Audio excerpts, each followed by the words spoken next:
الحمد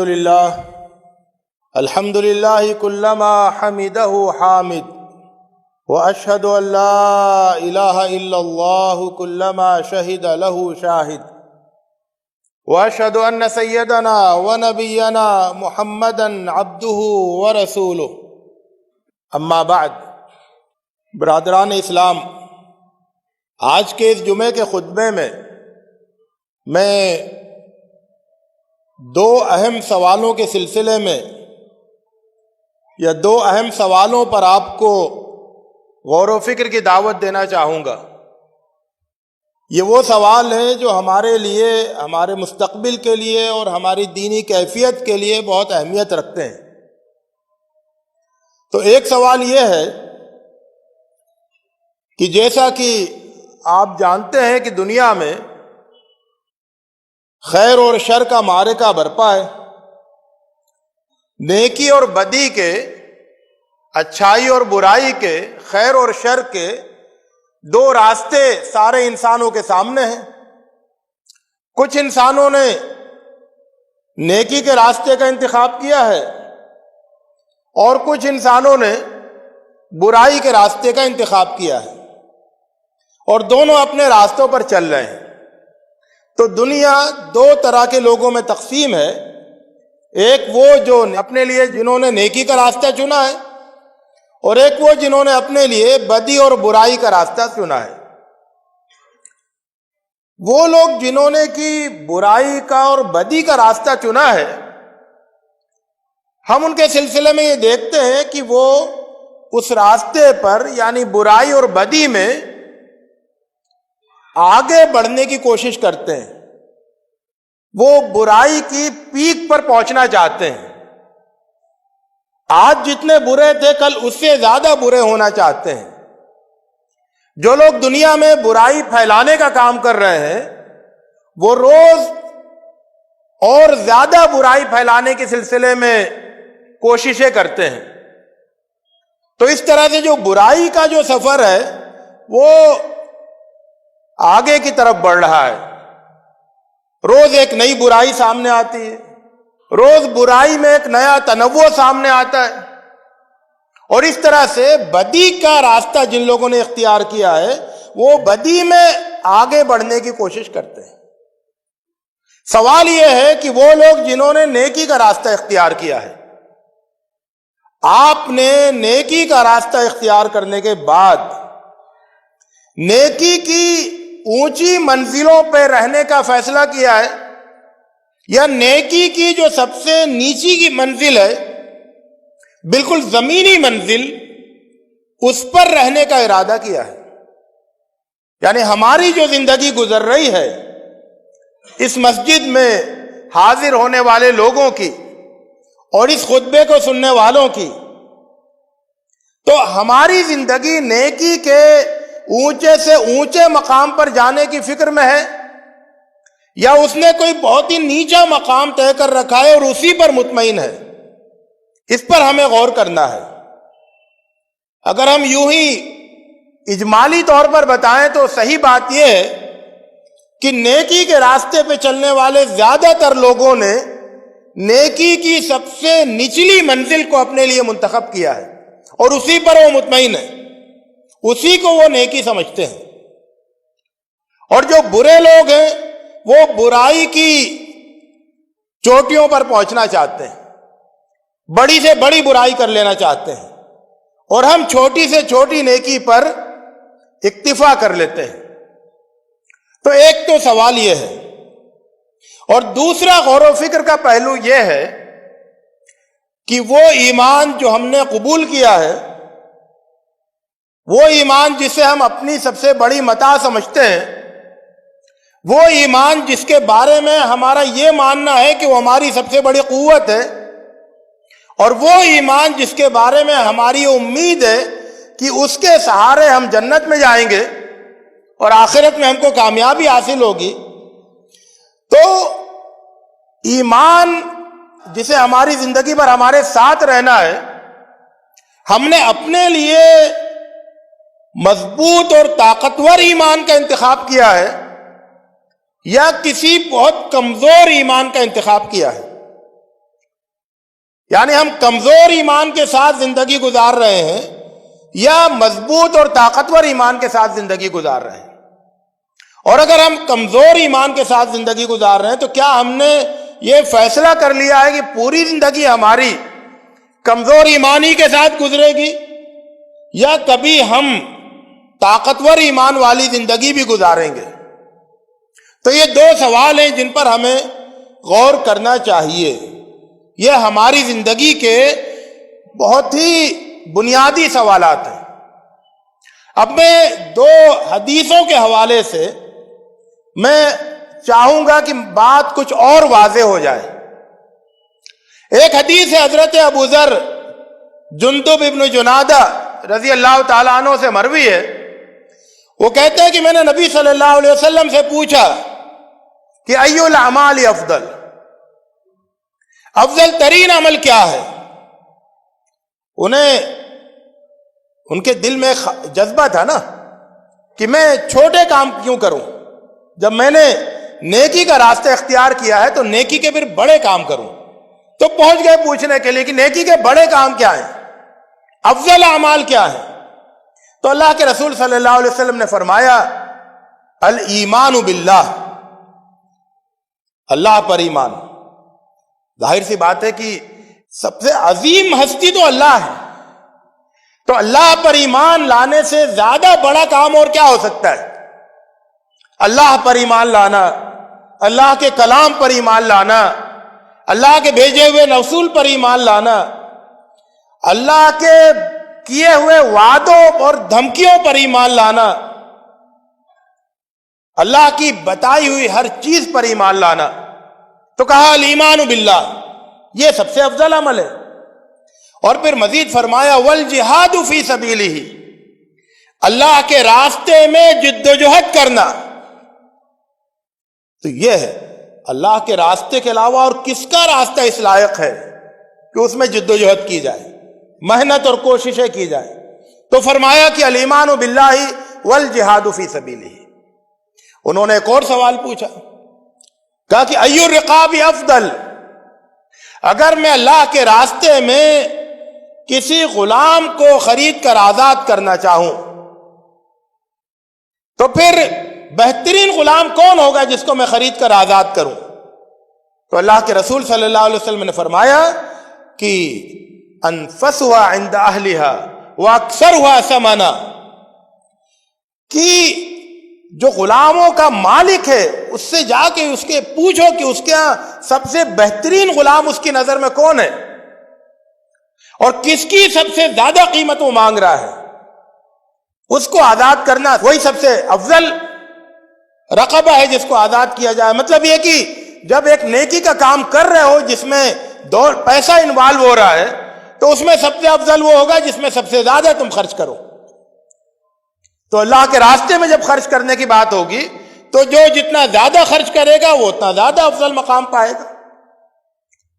تو اس کے بعد انہوں نے یہ فرمایا کہ اگر یہ بتائیے اللہ کے رسول صلی اللہ علیہ وسلم کہ اگر میرے پاس پیسے نہیں ہو، دولت نہیں ہو، حالات سازگار نہیں ہو اور یہ کام میں نہیں کر سکوں اللہ کے راستے میں خرچ کرنے کا اور اللہ کے راستے میں نکل پڑنے کا، تو پھر مجھے کیا کرنا چاہیے؟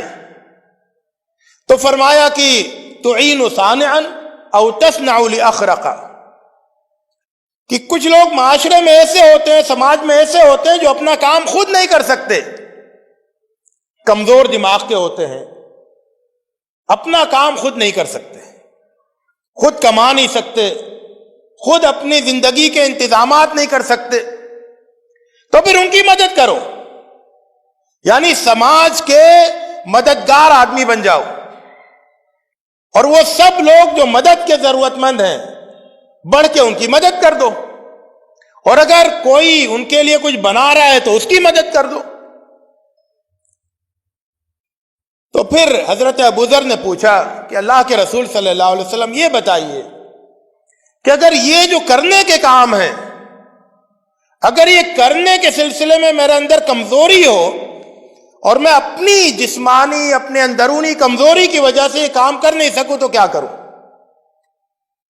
تو فرمایا کہ اگر تم کار خیر کرنے کی پوزیشن میں نہیں ہو، کمزور ہو، پیسہ بھی نہیں ہے کہ لوگوں کی مدد کرو، جسمانی لحاظ سے بھی کمزور ہو کہ لوگوں کی مدد نہیں کر سکتے، تو پھر ایک کام تو کر ہی سکتے ہو، وہ یہ ہے کہ اپنے شر سے لوگوں کو محفوظ رکھو۔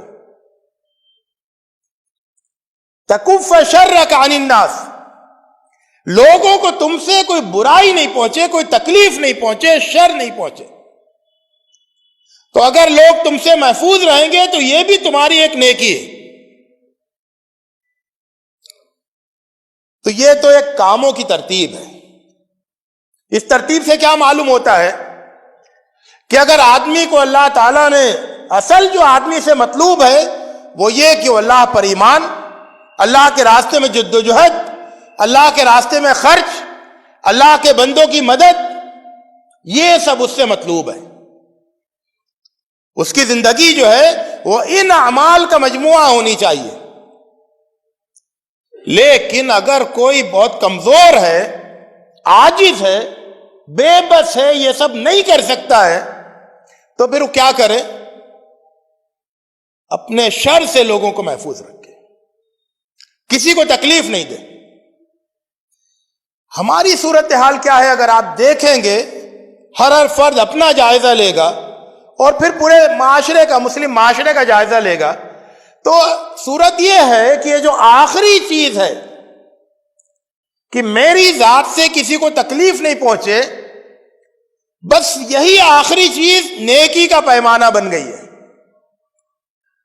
یعنی اگر میں صبح سے شام تک کسی کو نقصان نہیں پہنچاتا ہوں، کوئی گناہ کا کام نہیں کرتا ہوں، تو میں یہ سمجھتا ہوں کہ میں نیک آدمی ہوں، اچھا شریف آدمی ہوں، اور لوگ بھی میرے سلسلے میں یہی خیال کرتے ہیں کہ اس کے شر سے پڑوسی محفوظ ہیں، اس کے شر سے رشتہ دار محفوظ ہیں، اس کے شر سے راستہ چلنے والے محفوظ ہیں۔ یہ جو ہے یہ نیک آدمی ہے، شریف آدمی ہے۔ یعنی جو آخری منزل ہے، جو بالکل کمزوروں کے لیے ہے، جو کچھ کر نہیں سکتے، اسی کو شرافت کی، صالحیت کی، نیکی کی اصل منزل مان لیا گیا۔ تو وہ قابل تعریف شخص ہوتا ہے ہمارے معاشرے میں جو صبح سے شام تک کوئی برائی نہیں کرے، کسی کو نقصان نہیں پہنچائے۔ حالانکہ قابل تعریف شخص وہ ہونا چاہیے تھا اس حدیث کی روشنی میں جو صبح سے شام تک لوگوں کی خدمت کرے، لوگوں کے کام آئے، نیکی کے کام کرے، اچھائی اور بھلائی کے کام کرے۔ ایک اور حدیث میں پیش کرتا ہوں، حضرت ابو سعید الخدری رضی اللہ تعالیٰ عنہ سے روایت ہے کہ اللہ کے رسول صلی اللہ علیہ وسلم نے فرمایا کہ من رأى منکم منکرا فلیغیرہ بیدہ، تم میں سے جو کسی برائی کو دیکھے تو اپنے ہاتھ سے اس کو بدل دے، یعنی برائی مٹا دے۔ فمن لم یستطع فبلسانہ، جو ہاتھ سے نہیں کر سکے، ظاہر ہے کہ ہاتھ سے کرنے کے لیے طاقت چاہیے، اقتدار چاہیے، اختیار چاہیے، وہ نہیں کر سکے تو کیا کرے؟ زبان سے مٹانے کی کوشش کرے، اپنی زبان اس کے خلاف بلند کرے، آواز بلند کرے، سمجھائے، اس کے خلاف ماحول بنائے، رائے عامہ ہموار کرے، بولے، برائی دیکھے تو بولے، خاموش نہیں رہے۔ اور جو یہ بھی نہیں کر سکے، اتنا کمزور ہو، ایسا بے بس ہو کہ اپنی زبان برائی کے خلاف نہیں کھول سکے، تو وہ کیا کرے؟ اپنے دل میں اس کو برا سمجھے۔ اور پھر فرمایا کہ یہ ایمان کا یہ اضعف الایمان ہے۔ اب ہم اپنا جائزہ لیں کہ جو ایمان ہمارے پاس ہے وہ کس درجے کا ہے۔ ٹھیک ہے، ہاتھ سے روکنے والی بات ابھی روکیے، چھوڑیے اس کو۔ زبان سے برائی کے خلاف جد و جہد، یہ تو ہونا چاہیے اگر ایمان میں کچھ قوت ہے تو، کیونکہ اگر صرف دل میں آپ برا سمجھ رہے ہیں، آپ کی زبان نہیں ہل رہی ہے، تو اس کا مطلب یہ ہوا کہ آپ نے اضعف الایمان کو اپنے لیے منتخب کر لیا ہے، اور آپ نے یہ طے کر لیا ہے کہ پوری زندگی اب کمزور ترین ایمان کے ساتھ گزاریں گے۔ اور ابھی صورتحال تو تقریباً ایسی ہے، ہم فجر کے وقت جب آپ اٹھے ہوں گے تو اس وقت آپ نے صبح سے اب تک کتنے لوگوں کو برائی سے روکا ہے، کتنے لوگوں کو سمجھانے کی کوشش کی ہے۔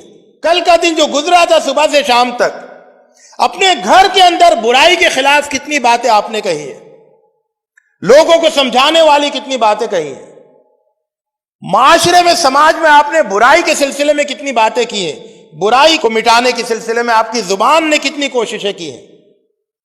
تو آپ دیکھیں گے کہ عام طور سے لوگوں نے اضعف الایمان کو اختیار کیا ہوا ہے، حالانکہ وہ کمزور نہیں ہے، ان کی زبان میں قوت ہے، وہ بھی طاقتور ہیں، جسمانی لحاظ سے بھی طاقتور ہیں، گھر پہ بھی ان کی چلتی ہے، پڑوس میں بھی ان کی سنی جاتی ہے، سماج میں بھی وہ معزز اور محترم ہے، لیکن انہوں نے فیصلہ نہیں کیا ہے کہ اپنی زبان کو برائیوں کو ازالے کے لیے استعمال کریں گے اور اس کے لیے وقف کریں گے۔